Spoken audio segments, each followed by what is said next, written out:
Alright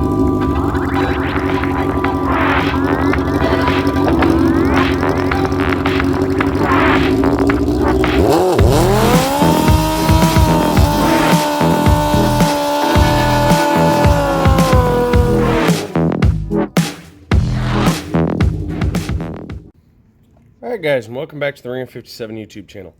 Today we are doing a quick video for one of the Microsquirt forums I'm in. So, what we've got here is a Microsquirt 3.5mm jack. It is plugged into my USB to serial adapter, which is plugged into my COM port on the laptop. We've got Tuner Studio here open with a project active, but you can even use one of the listed projects. And what we have here is a piece of wire that I've twisted up to short. See if you can see here. Dang it. See these rings? You got 1, 2, 3. You want to short circuit this outer pin with the inner collar. So I'm going to go ahead and slip this over. And all this is doing is creating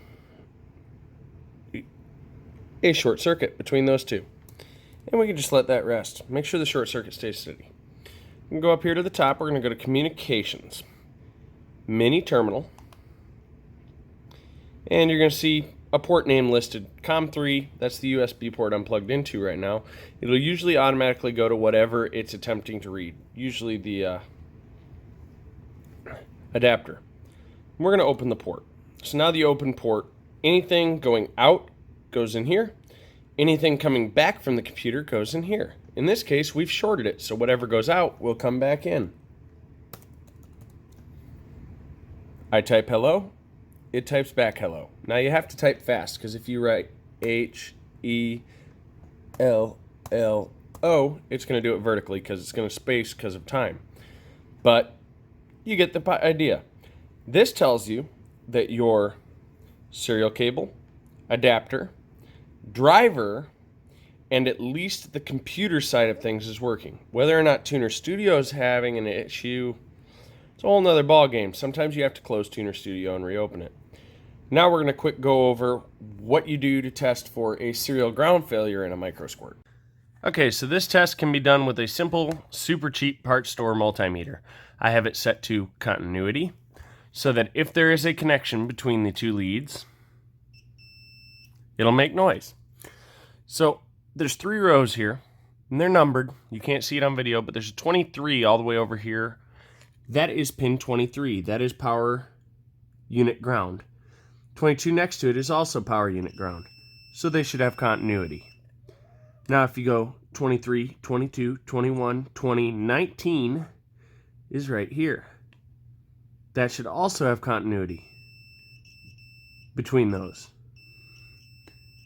If you do not have continuity between pin number 19, starting at 23, once again, 23, 22, 21, 20, 19, and either one of these grounds, there's a failure inside of your micro. And I'm going to try and get a screenshot quick and post it right here.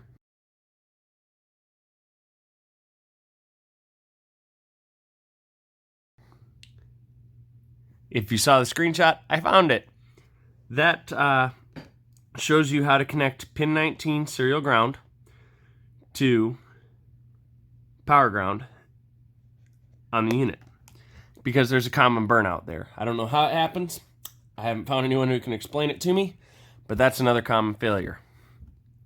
Other than that, check your pins on your amp seal.